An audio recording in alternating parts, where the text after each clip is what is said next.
Olá a todos e bem-vindos de volta. Hoje estamos recebendo o professor Daniel Bell, da Universidade de Hong Kong, para discutir o modelo de desenvolvimento da China, seu sistema político, sua diplomacia econômica e o que esperar quando a China se tornar a principal economia do mundo, se já não for, é claro. Muito obrigado por dedicar seu tempo para participar. Obrigado, estou ansioso pela conversa. Publiquei 11 livros e cito você em quase todos eles.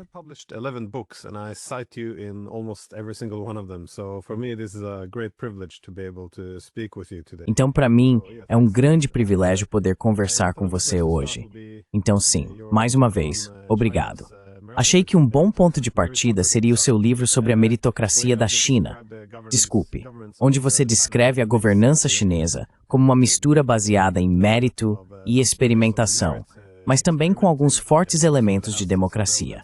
Eu gostaria de saber se você poderia nos ajudar a entender o sistema político da China, porque ele é cada vez mais distinto em termos de slogans políticos, onde...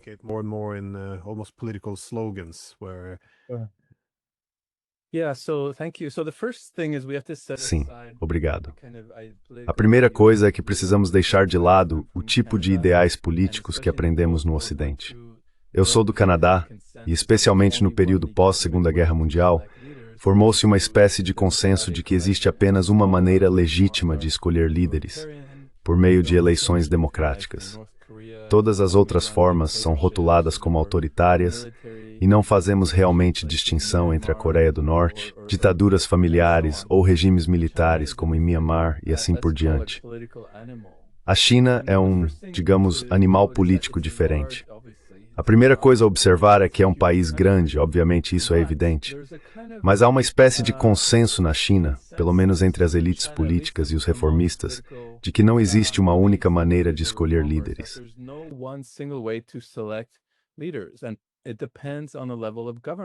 E isso depende do nível de governo.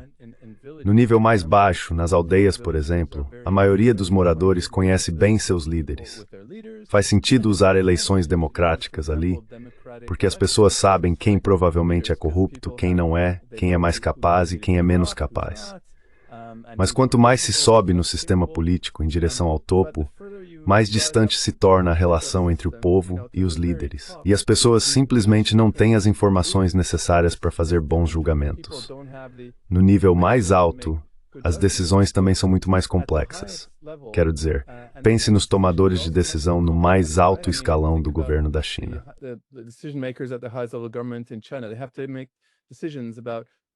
Eles precisam tomar decisões sobre as mudanças climáticas. Isso exige um pensamento de longo prazo.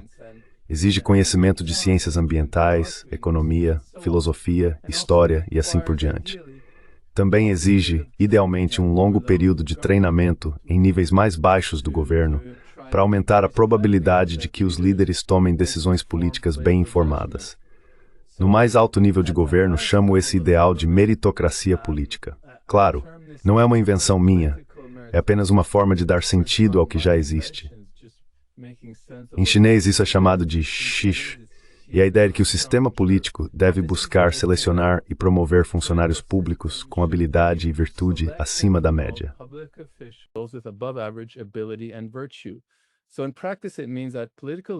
Na prática, isso significa que os líderes políticos têm décadas de treinamento em níveis mais baixos do governo, idealmente com um histórico comprovado de realizações, sem serem corruptos e também atuando em diferentes partes da administração, às vezes em províncias pobres, em províncias mais ricas, em empresas estatais e em funções puramente políticas. Se eles se saem bem em todas essas áreas, então, idealmente, podem ser selecionados e promovidos a níveis mais altos do governo. E quanto ao que acontece no meio do caminho? Bem, nesse meio termo, não sabemos exatamente o que funciona e o que não funciona. Então há espaço para experimentação na seleção e promoção de líderes. No passado, até talvez uns 15 anos atrás, havia uma espécie de consenso de que deveríamos promover líderes que se destacassem no desenvolvimento econômico, porque essa era a melhor forma de reduzir a pobreza.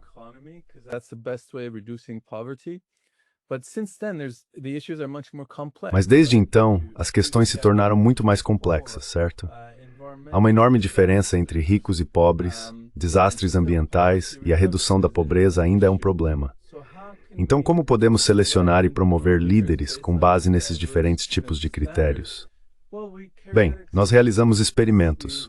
Observamos se funciona em uma província.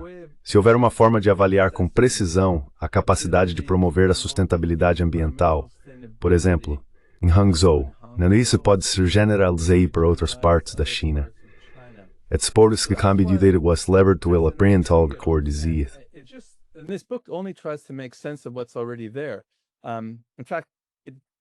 Na verdade, isso vem puramente da minha experiência trabalhando na Universidade de Tsinghua, na China, que é famosa por formar líderes políticos. Percebi que meus colegas discutiam questões como selecionamos líderes com habilidade e virtude acima da média? Quais habilidades importam? Quais virtudes importam? Qual é a relação entre habilidade e virtude? Como avaliamos a habilidade? Como avaliamos a virtude? E como isso funciona de maneira diferente em diferentes níveis de governo? Pensei, uau, isso é algo fascinante. Então escrevi um livro que tenta dar sentido a esse ideal.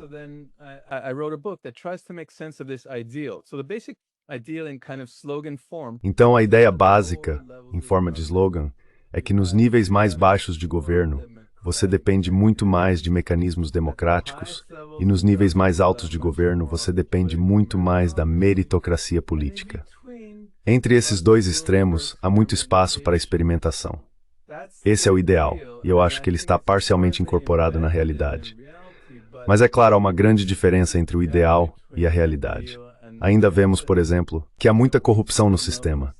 E se o sistema funcionasse bem, não haveria corrupção, certo? Porque virtude significa, no mínimo, não ser corrupto. Mas a questão é, qual padrão devemos usar para avaliar o progresso e o retrocesso políticos?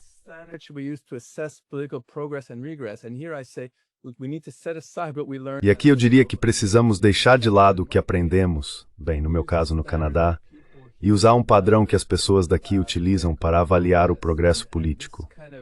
Essa ideia de confiar mais em mecanismos democráticos nos níveis mais baixos de governo, confiar mais em mecanismos meritocráticos nos níveis mais altos e permitir muita experimentação entre esses dois extremos, acredito que é um padrão adequado para o contexto político chinês. Por causa do tamanho do país, por causa de sua cultura política, esse ideal de meritocracia política tem uma longa história. E nas últimas décadas, houve uma transformação radical do sistema político.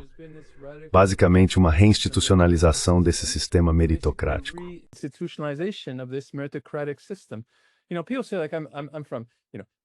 Sabe, as pessoas dizem algo como, uau, na China não houve nenhuma reforma política. Muitas reformas econômicas, mas nenhuma reforma política, porque a mesma organização continua no poder. Mas quero dizer, a China de agora, em comparação com a da Revolução Cultural, é uma situação completamente diferente. Um sistema político completamente diferente, certo? A Revolução Cultural foi puro caos e destruição da burocracia. Desde então, houve uma tentativa de restabelecer um sistema burocrático complexo, em que os funcionários públicos são selecionados primeiro por meio de exames e depois por avaliações de desempenho nos níveis mais baixos do governo, o que basicamente reflete o que existia na maior parte da China imperial, não tanto em conteúdo, mas em forma. Então é realmente fascinante, eu acho, explorar e compreender isso. Desculpe pela resposta tão longa.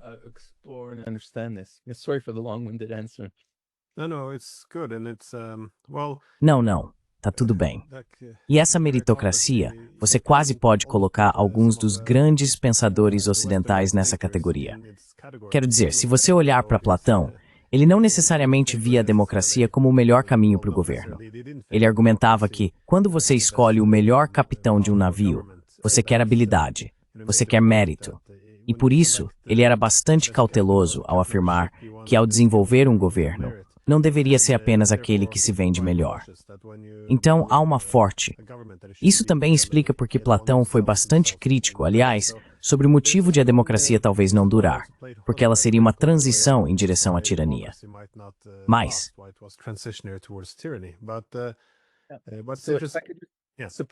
concordo completamente. O ideal de meritocracia política não é algo estranho ao Ocidente. Como você disse, a República de Platão é uma defesa pura da meritocracia política, em que os líderes são escolhidos após décadas de treinamento com base em sua capacidade e virtude. Mas hoje, quando lemos a República, não a usamos como modelo para pensar sobre sistemas políticos contemporâneos, certo? Na Noruega ou no Canadá, seria uma loucura se fizéssemos isso. Mesmo no final do século XIX, havia John Stuart Mill, o grande liberal, dizendo: bem, é claro que nem todos têm a capacidade de fazer julgamentos políticos informados. Deveríamos dar votos extras aos eleitores instruídos. Se eu dissesse isso em Montreal, as pessoas pensariam: esse cara é maluco. Algo mudou no Ocidente.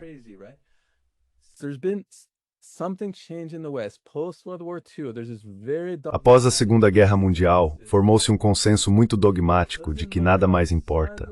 O tamanho do governo, a cultura política, a história, as condições nacionais. Existe apenas uma forma legítima de escolher líderes. É uma ideia absurda, mas é basicamente um dogma puro que tomou conta das mentes das pessoas no Ocidente. Desculpe o tom polêmico. Estou apenas concordando com o que você está dizendo.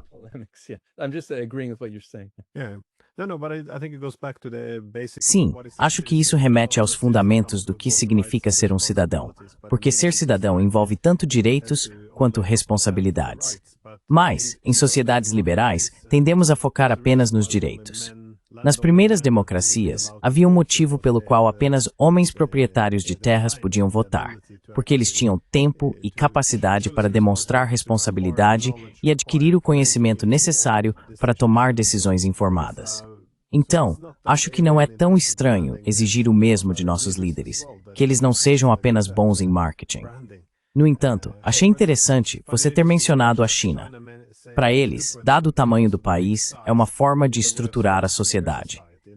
E isso é meio único, porque eu realmente não ouvi os chineses apresentarem isso ao mundo como um modelo universal, como se fossem os defensores dessa ideia, e o resto do mundo devesse seguir a China.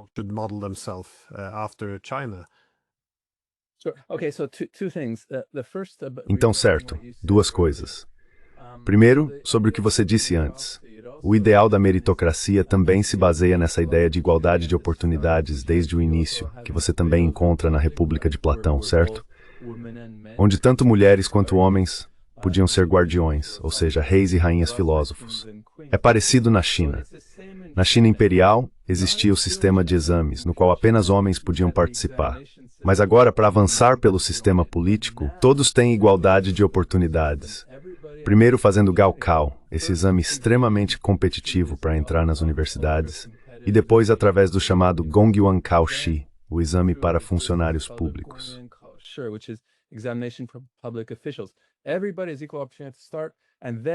Todos têm igualdade de oportunidades no início, e então você seleciona e promove aqueles que têm melhor desempenho. Voltando ao seu ponto. Sim, na China há uma consciência de que se trata de um sistema cultural único, apropriado para a China, mas não necessariamente para o resto do mundo. Porque em países menores, como talvez a Suíça, ou até a Noruega em termos de população, ou o Canadá, há menos necessidade de meritocracia política nos níveis mais altos do governo. Sabe, se os líderes canadenses tomarem uma decisão ruim sobre mudança climática, não é bom, mas também não é o fim do mundo.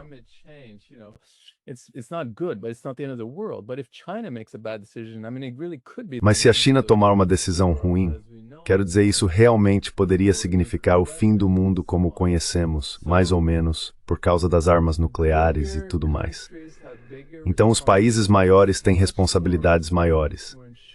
É muito mais importante garantir que tenhamos uma meritocracia política nos níveis mais altos de governo nos grandes países.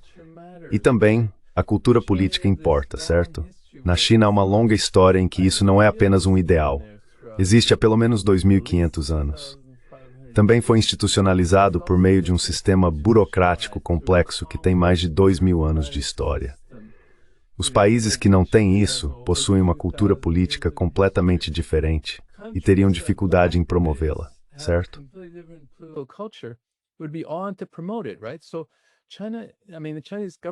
Então a China, quero dizer, o governo e os intelectuais chineses estão plenamente cientes de que isso é algo contextual, não é algo para ser exportado. Outros países, como os Estados Unidos, querem exportar seus ideais políticos. E isso é algo de que podemos cerca de 99% de certeza. Eu atuei como reitor em uma escola chamada Universidade de Shandong, uma grande universidade pública na província de Shandong, que fica em uma região com cerca de 100 milhões de pessoas. Tínhamos muitos estudantes de pós-graduação de países como Laos e Etiópia que queriam aprender sobre o sistema político chinês. Mas eram apenas partes e aspectos dele. A ideia de que todo o sistema político da China poderia ser exportado, digamos, para Ruanda, é simplesmente loucura, certo? Mas certos aspectos podem ser aprendidos. Isso, quero dizer sim.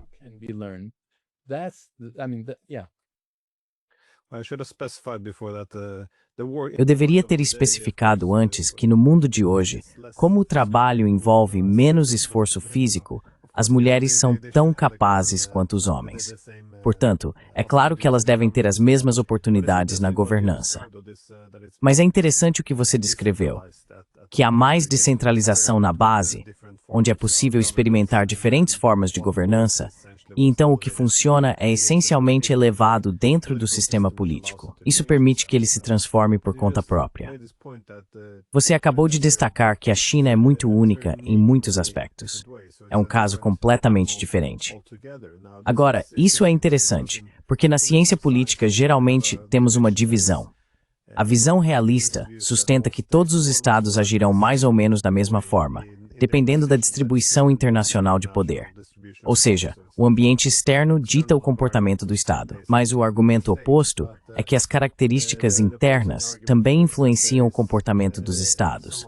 Assim, na medida em que os Estados são distintos, com suas próprias tradições, história e cultura, isso moldará a forma como eles agem.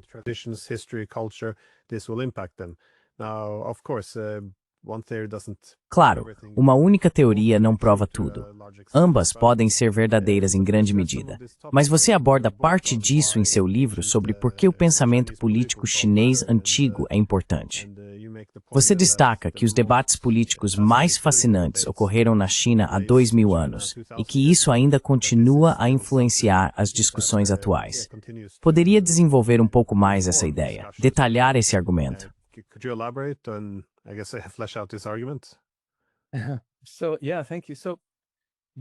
Obrigado.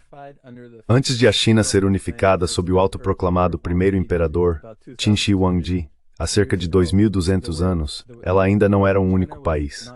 Havia diferentes estados competindo pela supremacia política. Houve duas principais eras antes disso, o período da primavera e outono, quando existiam muitos estados, mas ainda não havia uma guerra total e implacável. E depois o período dos reinos combatentes, que, como o nome sugere, foi uma época de guerra quase constante e extremamente abrangente. Mas o que é interessante é que em ambos os períodos, mesmo sendo tempos terríveis, como nas relações internacionais, os intelectuais, o que hoje chamaríamos de intelectuais, podiam viajar de um estado a outro e tentar aconselhar os governantes, persuadindo-os de seus pontos de vista políticos.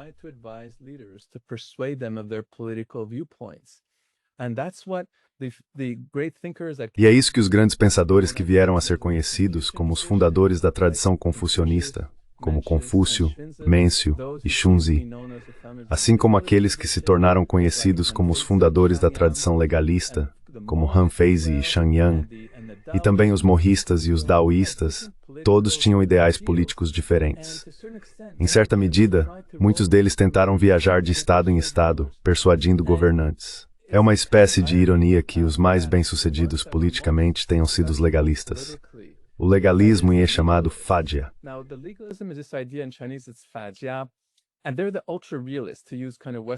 Eles são os ultra-realistas, para usar uma terminologia mais ocidental, a ideia de que o que importa em um Estado é a acumulação e a expansão do poder estatal.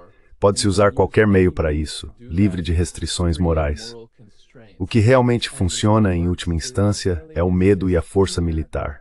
Em casa, é preciso recorrer a punições severas para controlar as pessoas, um militarismo amplo e implacável. Essa é a única maneira de ter sucesso.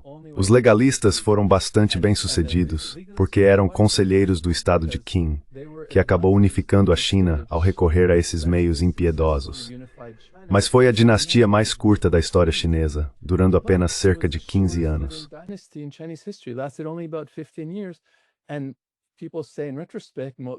As pessoas dizem, em retrospectiva, que a visão comum na China é que o império caiu por causa de uma crueldade excessiva. Eventualmente o povo não aguentou mais. Quando tiveram a chance de se rebelar, o fizeram. Seus principais opositores eram os confucionistas, que diziam não. A maneira de estabelecer um governo estável e duradouro é por meio do que hoje chamaríamos de poder brando, através do exemplo moral, da persuasão, de rituais que unificam as pessoas e de formas harmoniosas de agir que reconhecem as diferenças e os conflitos, mas tentam resolvê-los pacificamente, às vezes até levando a algo melhor.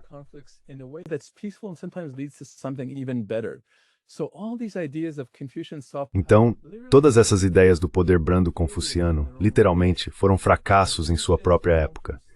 Confúcio vagou de estado em estado, um completo fracasso, e depois tornou-se professor como segunda opção. Felizmente para nós, porque seus alunos puderam tomar notas, e é assim que conhecemos suas ideias. O mesmo aconteceu com Mêncio, um completo fracasso político. Mas depois disso, literalmente, como no caso de Confúcio, cerca de 500 anos mais tarde, a segunda grande dinastia, chamada Dinastia Han, se fundou primeiramente sobre as ideias confucianas. E isso realmente se tornou o legado da cultura política da China.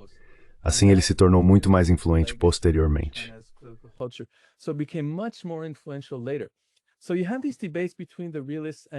Então, existem esses debates entre os realistas e os idealistas na cultura política chinesa, que são bastante fascinantes, mas não são muito conhecidos no Ocidente, pelo menos no mundo anglófono. O que tento fazer nesse livro é pegar as ideias deles, preservá-las em sua forma original, torná-las acessíveis e envolventes, e colocá-los para discutir essas questões atemporais, como o que é uma guerra moralmente justificada. Por exemplo, em um dos capítulos, eu coloco Mêncio, que é um forte defensor do que hoje chamaríamos de idealismo, contra Shang Yang, que é um forte defensor do que chamaríamos de realismo. Não é uma correspondência exata, mas é mais ou menos semelhante. E eu os faço debater sobre uma questão contemporânea, como se a China continental deveria usar a força para tomar o controle de Taiwan.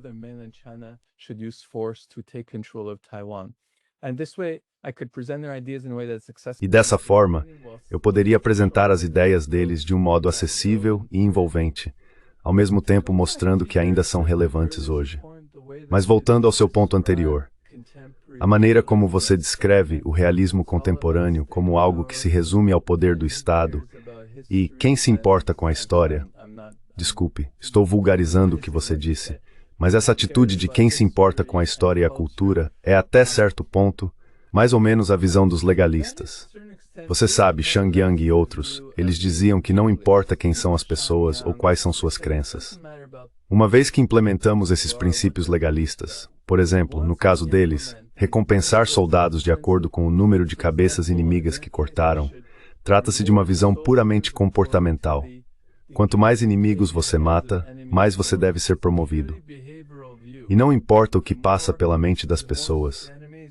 A cultura, a história, tudo isso é completamente irrelevante.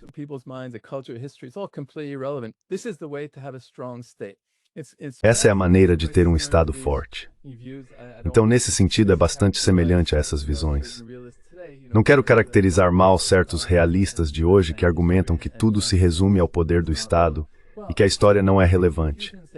Bem, os confucionistas dizem que não. Na verdade, é preciso olhar de outra forma. Até certo ponto, é uma visão universal de que devemos, em última instância, confiar em um governo humano e harmonioso, mas também de que precisamos considerar a cultura e a história ao avaliar que tipo de política tem mais probabilidade de ser eficaz. Então hoje eu acho, se voltarmos diretamente à China contemporânea, há uma visão, como você sugere, de que ambos os lados têm parte da razão, de que a China é um Estado enorme.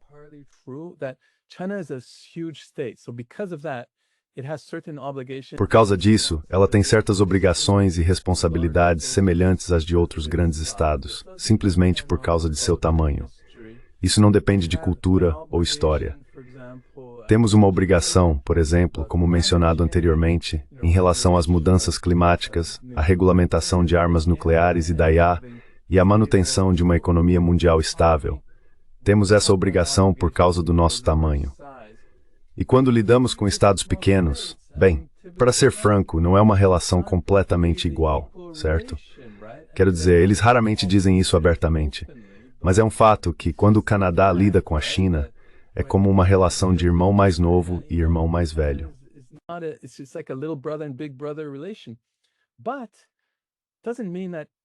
Mas isso não significa que a China deva exercer poder absoluto sobre o Canadá. E é aqui que cultura e história importam. Se houver uma forma de estabelecer uma hierarquia que seja mutuamente benéfica, tanto para um país poderoso quanto para aqueles com menos poder, então isso seria o ideal, certo? Se olharmos para grande parte da história chinesa, veremos que existiram, em maior ou menor grau, esses tipos de relações mutuamente benéficas entre a China, como um grande país, e os poderes mais fracos ao seu redor. Durante a maior parte das dinastias Ming e Qing, ao longo de um período de 4 ou 5 séculos, existiu um sistema em que países menores, como a Coreia, prestavam tributo simbólico ao poder superior da China.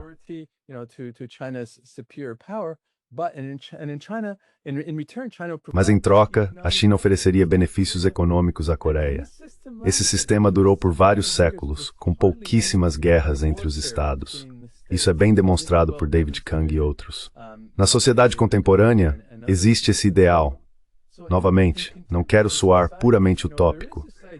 É claro que há uma grande diferença entre o ideal e a realidade, mas ainda há a visão de que a melhor forma de se relacionar com outros países, mesmo os menores, é por meio de acordos mutuamente benéficos que ajudem ambos os lados. E às vezes, a China, como um país grande, tem de fato obrigações adicionais de ajudar países mais pobres. Por exemplo, quando a China firmou um acordo de livre comércio com a ASEAN, eles disseram: vamos abolir nossas próprias tarifas primeiro e dar a vocês alguns anos para fazerem o mesmo, porque vocês são menores e mais vulneráveis.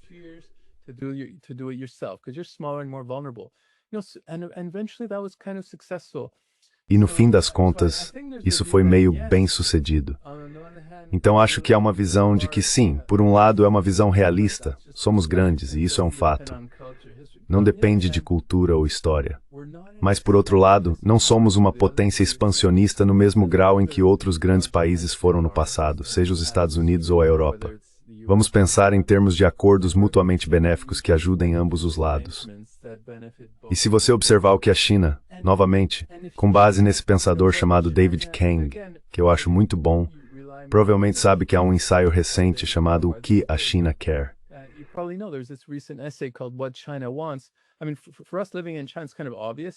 Quero dizer, para nós que vivemos na China, isso é meio óbvio. Eles analisaram os discursos dos líderes chineses e o que é ensinado nas escolas chinesas. Não há nada desse tipo de expansionismo. É tudo sobre garantir a segurança da China, fazer com que o resto do mundo reconheça a China, incluindo Taiwan. Mas além disso, não há aspirações de expansão política. Se é isso que ensinam nas escolas, se é isso que os líderes acreditam, então por que deveríamos temer que a China se torne uma grande potência hegemônica como os Estados Unidos ou a Europa foram em boa parte de suas histórias? Isso é algo que os realistas não entendem. Mas acho que precisamos ser sensíveis à particularidade cultural aqui.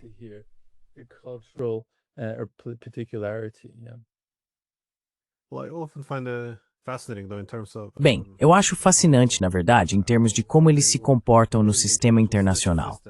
Como eles entendem a harmonia na China? Porque, é claro, nós também usamos a palavra harmonia no Ocidente. Mas a suposição de harmonia que muitas vezes temos no Ocidente é que, se todos se conformarem à democracia liberal, essa é meio que a tese de Francis Fukuyama, se todos nos conformarmos à democracia liberal, mais especificamente ao modelo dos Estados Unidos, então teremos paz perpétua. Haverá harmonia entre os estados. Mas na retórica chinesa, você frequentemente ouve harmonia sendo usada não como todos se tornando iguais, mas sim como coexistência pacífica entre o que é diferente. Ou seja, civilizações, culturas e sociedades permanecem diferentes, mas ainda assim, como podemos ter harmonia e conviver bem? Em outras palavras, não precisa haver vitória. Um não precisa impor sua forma de governo sobre o outro. Você acha que essa é uma maneira justa de enxergar a questão?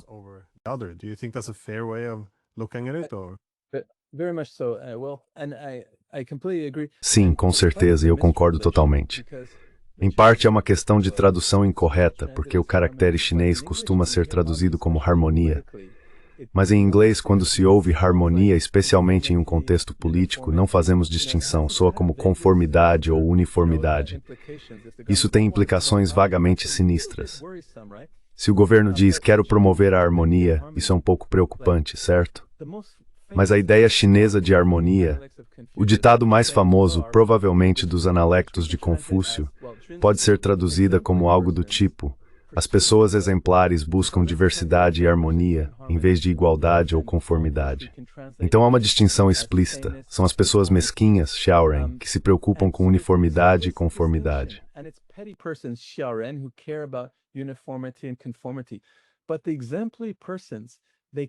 Mas as pessoas exemplares, antes de tudo, essa ideia de ele, reconhecem o pluralismo, a diversidade e até o conflito. A questão é como lidamos com isso. Devemos lidar de forma pacífica, e de certo modo é a ideia de que o todo é maior do que a soma das partes. As metáforas usadas são, na verdade, semelhantes às do inglês. Quando pensamos em harmonia musical, é bem parecido, certo? Não há apenas uma nota, há muitas notas que a tornam bela. É semelhante. Mas eles também usam outras metáforas, como a da sopa.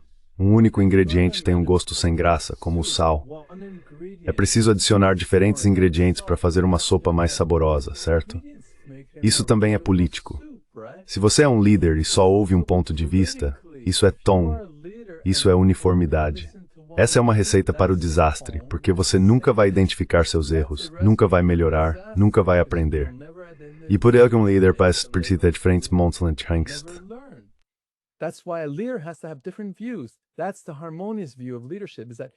A visão harmoniosa de liderança é que se reconhece explicitamente que é preciso haver diferentes pontos de vista, e então tenta-se fazer com que esses pontos de vista funcionem de uma forma harmoniosa que não leve ao conflito, ou pelo menos que não leve à violência.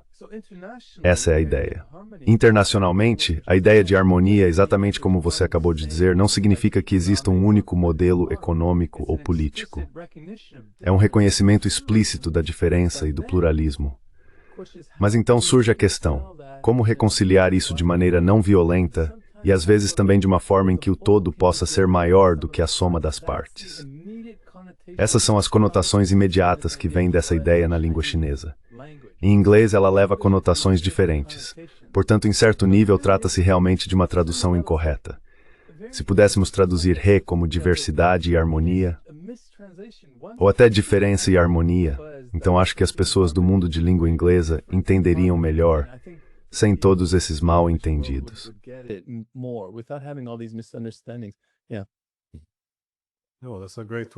Sim, essa é uma ótima maneira de encarar a questão. Claro, quando se conhece a língua chinesa, e se é capaz de analisá-la dessa forma, é uma excelente maneira de explicá-la. Mas, quando olhamos para a China, um dos motivos pelos quais ela é frequentemente temida no Ocidente não é apenas por mal-entendidos sobre seu sistema político, é também pelo imenso poder que possui.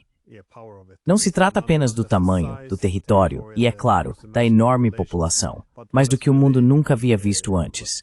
Esse crescimento econômico espetacular, de uma situação de pobreza extrema nos anos 1970 e início dos anos 1980 até esse desenvolvimento impressionante. O que você vê como a receita da China por trás desse crescimento econômico?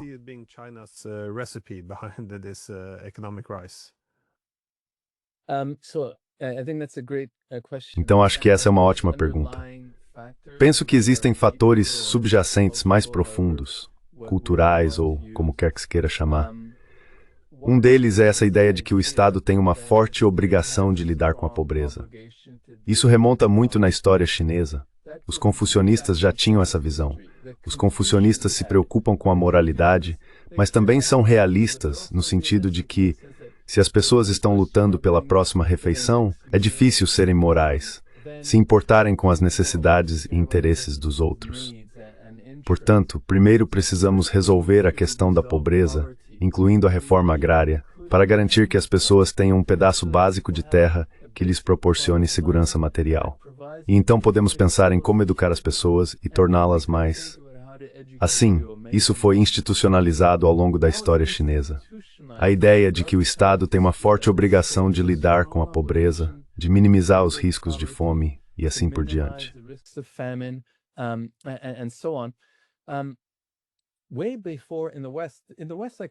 Muito antes, no Ocidente, a ideia de que o Estado tem a obrigação de lidar com a pobreza tem apenas cerca de 400 anos de história.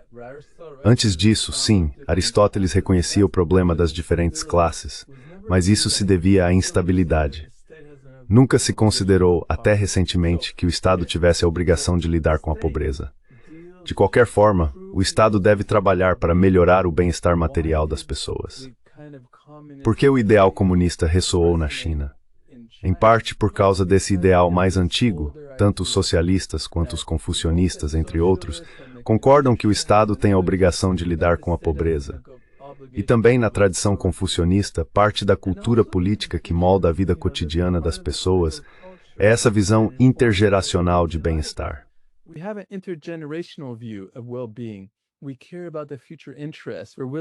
Nós nos importamos com os interesses futuros. Estamos dispostos a trabalhar duro por nossos filhos e netos, e vamos economizar para o futuro. Valorizamos a educação acima de tudo. Assim, quando as condições adequadas foram estabelecidas para que esses valores culturais e políticos mais profundos fossem implementados, isso permitiu o avanço da China, que, como você disse, realmente só aconteceu nas últimas 4 décadas, mais ou menos. Mas é preciso ter certas políticas em vigor, certo?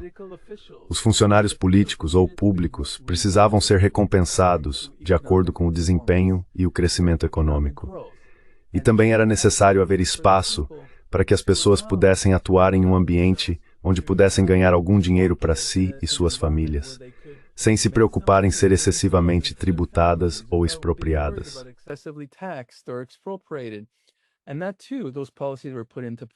E essas políticas também foram implementadas.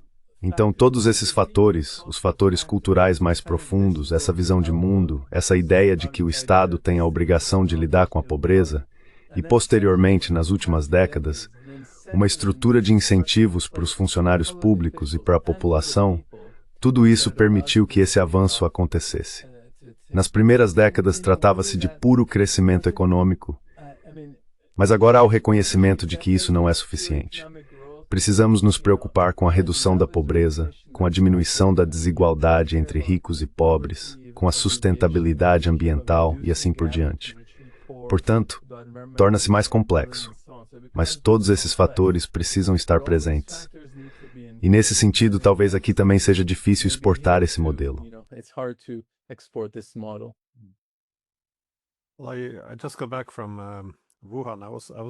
Acabei de voltar de Wuhan, onde estive fazendo alguns discursos. Eu estava destacando que, é claro, existem grandes diferenças, mas também algumas semelhanças entre o sistema americano e a economia da China.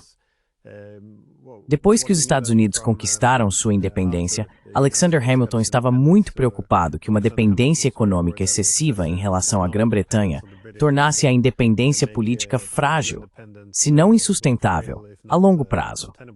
Por isso, o sistema americano tem 3 pilares: a manufatura, a conectividade física, ou seja, estradas e portos, e por banco econômico. Essa era a base econômica da União com sua independência política.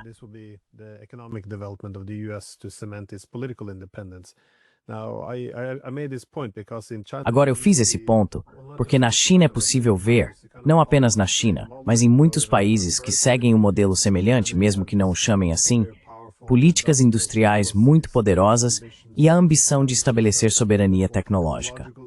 Então, novamente, esse é o primeiro pilar.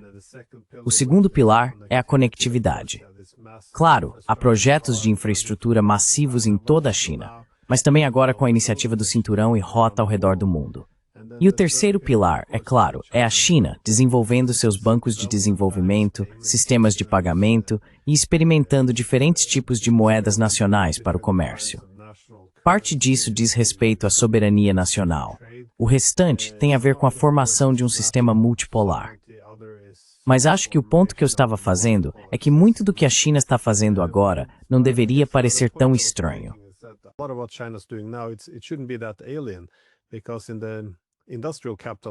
Porque no capitalismo industrial dos Estados Unidos do século XIX, existia essa ideia de que era preciso taxar os rentistas, aqueles que extraem riqueza sem contribuir para o processo produtivo. E usávamos esse dinheiro para financiar infraestrutura e educação, o que aumentava tanto a competitividade econômica quanto o padrão de vida. Até mesmo Adam Smith falava sobre a necessidade de tornar o capitalismo mais moral, de reformá-lo. Então, o que os chineses estão fazendo não é algo tão estranho assim.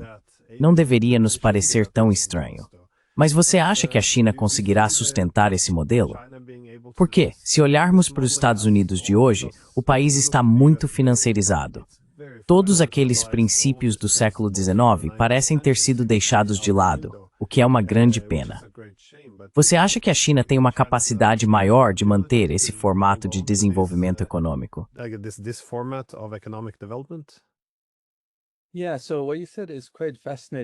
Sim, o que você disse é realmente fascinante. Traçar esses paralelos. E como você mencionou, coisas como a política eram bastante industriais comuns nos Estados Unidos antes do século XX e ajudaram a sustentar seu impulso econômico. Então, há paralelos. Há um pensador atualmente, ele costumava estar na Universidade de Michigan, um estudioso chamado Martin Powers. Agora ele está na Universidade de Pequim, Beida. E ele argumenta que os sistemas político e econômico chineses tiveram, na verdade, grande influência sobre os pais fundadores americanos.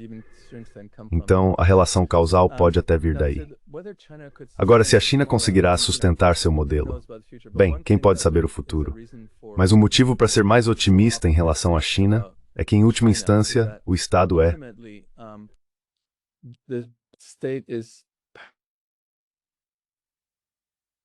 ou o bem-estar do povo, e conter as corporações que acumulam poder demais. Porque as corporações, por sua própria natureza, se preocupam antes de tudo com o lucro, em beneficiar seus acionistas, certo? Então, na China, para o bem ou para o mal, no futuro previsível, não há corporação que vá se tornar mais poderosa do que, digamos, o Estado, ou pelo menos uma que possa ter influência substancial sobre a política estatal. Por isso, acho que há um motivo para ser um pouco mais otimista em relação ao desenvolvimento econômico da China.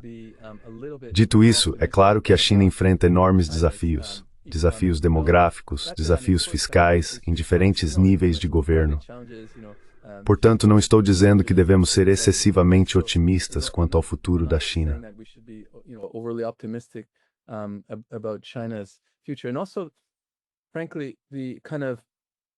E também, francamente, o tipo de ambiente internacional que fortalece as forças paranoicas no aparato de segurança da China, às vezes é uma má notícia para o desenvolvimento econômico. Quero dizer, os Estados Unidos, e talvez até certo ponto outras potências ocidentais, parecem comprometidos em fazer tudo o que puderem para minar a ascensão econômica da China, especialmente seu desenvolvimento tecnológico. E isso fortalece as forças paranoicas no governo e no aparato de segurança da China, em vez daqueles que favoreceriam a reforma econômica e a abertura. Então esse é um dos motivos para não ser muito otimista em relação à China. Dito isso, eu realmente acho que se as potências ocidentais relaxassem um pouco em relação à China e incentivassem uma cooperação mais evidente sobre mudança climática, regulação da IA e armas nucleares, isso realmente ajudaria. O Ocidente e os de fora não podem mudar a China, certo?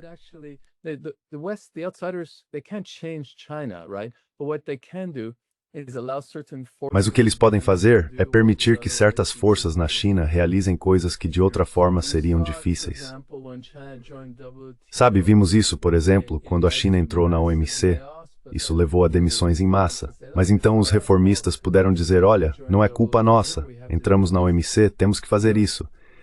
E agora, se algo semelhante estiver acontecendo, o lado da segurança pode dizer, olha, não é culpa nossa, os Estados estão tentando nos pressionar. É claro que precisamos fazer isso. Se houvesse menos disso, isso fortaleceria, eu acho, as forças reformistas e mais abertas, digamos assim, dentro do sistema político chinês daqui para frente. Pelo menos essa é a minha opinião.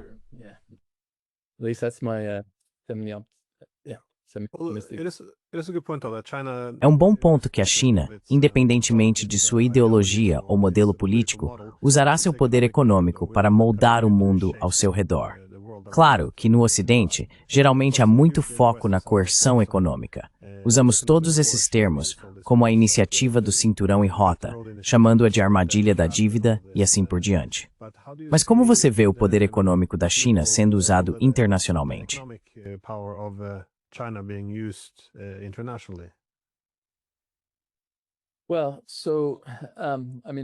Bem, então, quero dizer, obviamente esse debate é em parte empírico e precisamos analisar os estudos.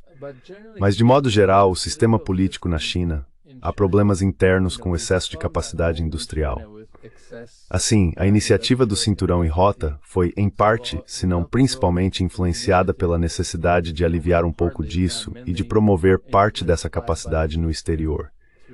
Agora, novamente, isso remete ao que eu estava dizendo antes. Se isso puder ser feito de uma forma mutuamente benéfica para a China e para outros países, ótimo. Certo? Às vezes, é claro, nem sempre funcionou, quando a China foi percebida como uma espécie de potência intimidadora. Mas, no geral, os outros países que fazem parte da iniciativa do Cinturão e Rota foram, em geral, receptivos, e há boas razões para isso, porque ela foi vista como uma situação de ganho mútuo.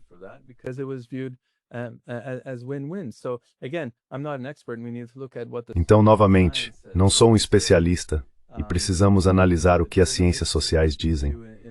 Mas, certamente, a visão jornalística no Ocidente, de que tudo se resume a coagir outros países e colocá-los em armadilhas de dívida para que se tornem mais dependentes da China, não acho que isso seja realmente o que motiva a política chinesa, nem o resultado do sistema político. Quero dizer, outra forma pela qual o sistema político influencia a política econômica externa da China é que, como muitas das empresas são estatais, elas podem adotar uma visão de mais longo prazo e absorver perdas de curto prazo. Promover infraestrutura no exterior às vezes leva, 5, 10 anos ou até mais, antes de se tornar financeiramente viável. Portanto, a política econômica externa da China tende a ter uma perspectiva mais voltada para o longo prazo. Certamente, em comparação com a infraestrutura new, isso deve realmente o seu sistema político incentiva este tipo de desenvolvimento.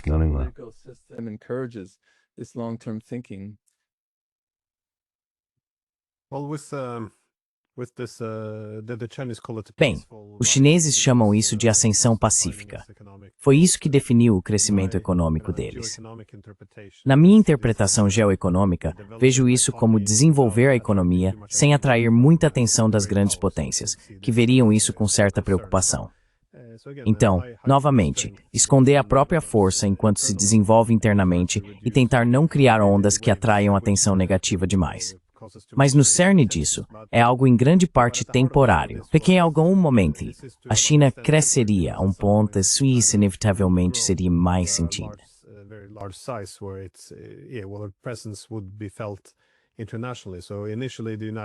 Então, inicialmente, os Estados Unidos ficaram bastante satisfeitos que os chineses estivessem se mantendo fora dos assuntos internacionais. Mas depois, é claro, à medida que viram a China crescer, ficaram preocupados. Eles queriam ver a China levantar sua voz porque queriam saber que tipo de China ela seria quando se tornasse mais poderosa. E vemos agora que a ascensão pacífica continuou. Bem, não tenho certeza se isso é uma caracterização incorreta, mas agora isso foi traduzido mais para esse espírito de Xangai. Ou seja, sim, agora somos, você sabe, grandes, mas ainda assim buscaremos esses jogos de soma positiva de benefício mútuo.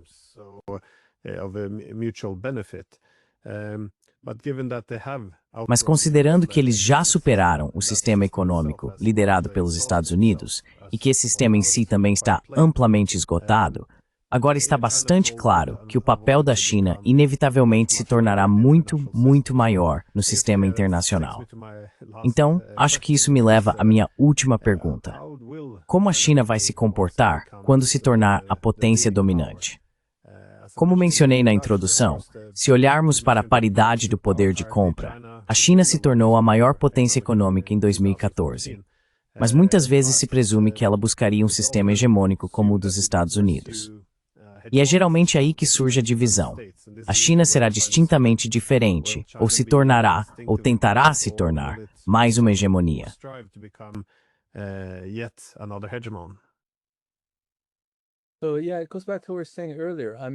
Então, sim, isso volta ao que estávamos dizendo antes. Quero dizer, não há aspiração na China de exportar seu sistema político. Então isso não vai acontecer. Se outros países estiverem dispostos a aprender alguns aspectos dele, tudo bem, e a China pode ajudar com treinamento e educação nesse sentido. Mas a ideia de que a China gostaria de exportar seu sistema político, que é reconhecido por intelectuais e reformadores políticos como algo realmente característico da China, por causa de seu tamanho, cultura política e condições nacionais, isso não vai acontecer. Então a ideia de que a China faria isso, eu acho, é um mal-entendido. Como mencionado, se você observar o que é ensinado nas escolas e o que os líderes dizem, não há motivo para supor que a China faria isso. O que a China talvez esteja disposta a fazer esperançosamente é colaborar com outras potências em desafios globais.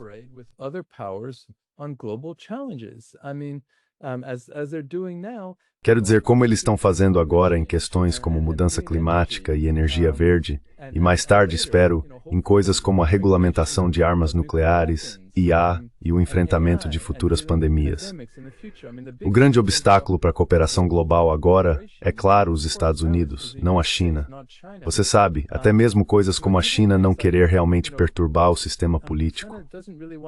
Qualquer coisa que mantenha a estabilidade é aceitável se permitir o crescimento econômico e a cooperação.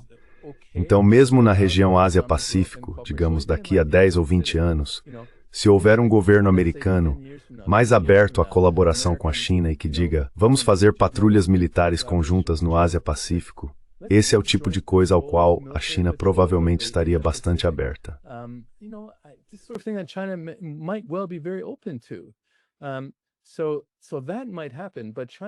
Então isso pode acontecer.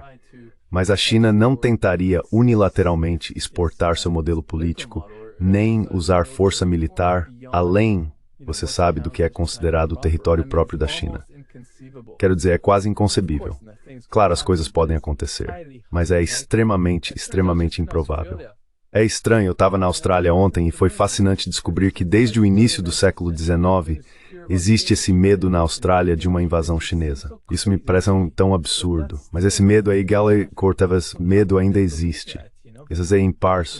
Isso se baseia em parte em um mal-entendido sobre a China, talvez até em parte em algum elemento de racismo. Caso contrário, é difícil entender.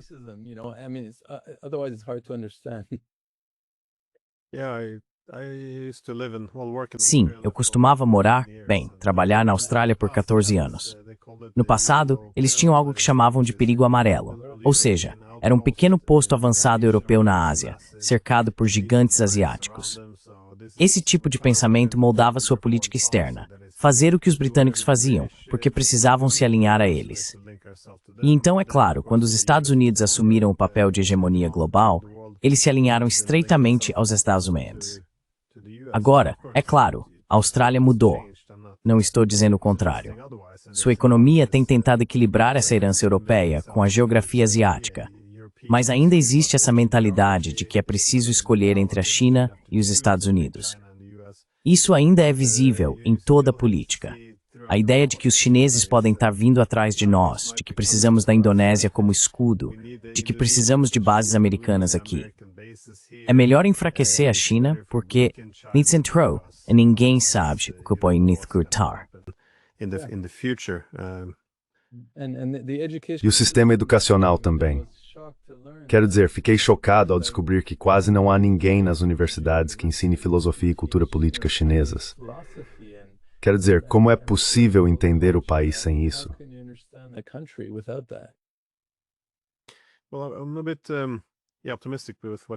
Estou um pouco otimista em relação ao que você disse, porque com a própria experiência da China, quando eles buscaram apenas o poder, tiveram um governo de curta duração, cerca de 15 anos antes de colapsar. E esse é um tema comum nas relações internacionais. Na vitória, as grandes potências muitas vezes acabam se derrotando, porque os estados não conseguem se conter. Esse é o problema central. Então, quando os Estados Unidos saíram da Guerra Fria e a União Soviética colapsou, isso foi celebrado como uma vitória. Mas como argumentaram estudiosos proeminentes como Stephen Walt, o problema dos Estados Unidos, a partir daí, era ele próprio.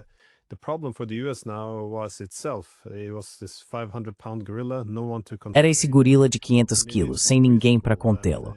E não parecia razoável esperar que ele fosse capaz de se conter. Então, o que você esperaria? Que começasse a se expandir em todas as direções, agindo de forma imprudente. E depois de um tempo, todos os custos começariam a se acumular, e isso acabaria destruindo os Estados Unidos. Agora, acho que isso não se trata apenas dos Estados Unidos. Claro, esse é o problema, o custo da hegemonia. Ainda assim, é interessante para moderar e limitar o movimento.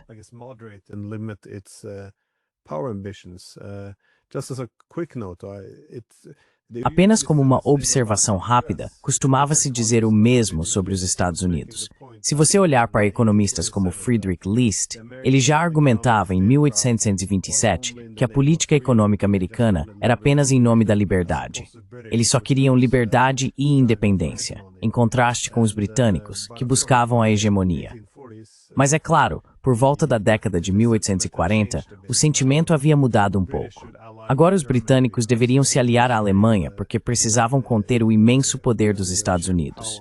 Isso meio que sugere que o poder em algum momento acaba influenciando as intenções. Mas sim, só uma última pergunta. Eu estava pensando que na China também senti todo esse otimismo em relação à abertura, como isso tem sido recompensador.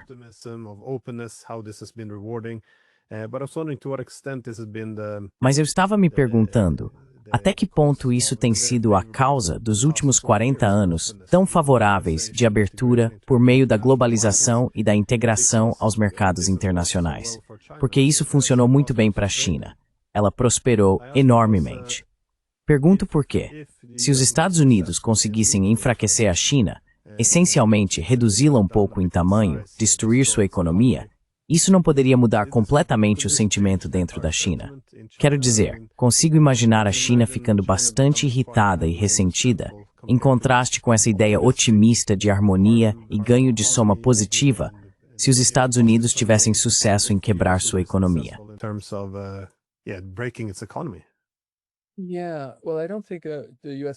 Bem, eu não acho que os Estados Unidos conseguiriam ser bem-sucedidos, porque, quero dizer, é verdade que a China depende das exportações e que a globalização tem sido útil nesse sentido. Mas a China é um país enorme, com um mercado interno gigantesco, e isso é realmente o núcleo da sua economia.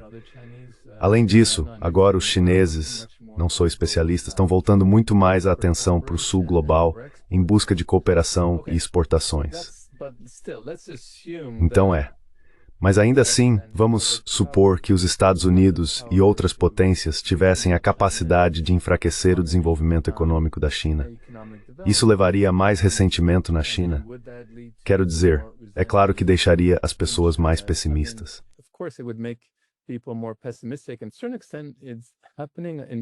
E até certo ponto isso está acontecendo na China, especialmente mesmo que partes da economia, como IA e energia limpa, estejam indo muito bem. Agora está muito mais difícil para os recém-formados nas universidades encontrarem emprego. Onde eu lecionei, quando fui reitor na Universidade de Shandong, que é uma ótima universidade com excelentes alunos, estava se tornando cada vez mais difícil para eles encontrarem trabalho após a formatura. E isso leva a um certo grau de pessimismo em comparação com, digamos, 10 ou 20 anos atrás na China. Mas de quem eles vão reclamar?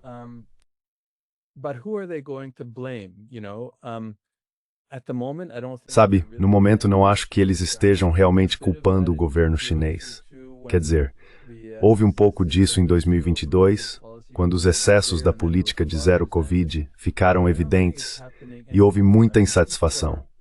Mas não acho que isso esteja acontecendo mais.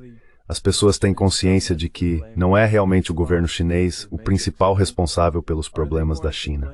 Eles vão culpar os Estados Unidos ou outros países por tentarem pressionar a China, quer dizer, em parte. Mas isso chegaria ao ponto de a China querer, sabe, entrar em guerra contra os Estados Unidos. Quer dizer, isso seria uma visão absurda e acho extremamente improvável. Então, antes de você ir, onde as pessoas podem encontrar o seu trabalho? Porque, como eu disse no começo, eu adoro todos os seus livros. Você está em alguma plataforma que deveríamos conhecer?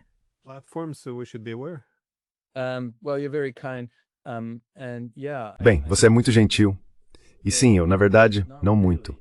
Quero dizer, na China, todo mundo usa o WeChat, você sabe o Weixin, mas claro, é não só nos lugares de sempre. A Amazon é um deles. Obrigado pelo... Meus livros foram publicados nos últimos, acho que 20 anos pela Princeton University Press. Então, todos estão disponíveis no site da Princeton University Press. Obrigado. Sim, vou deixar um link na descrição para os diferentes livros. Mais uma vez, não posso recomendá-los o suficiente. Muito obrigado por dedicar seu tempo. Obrigado pelos comentários e perguntas atenciosos e gentis.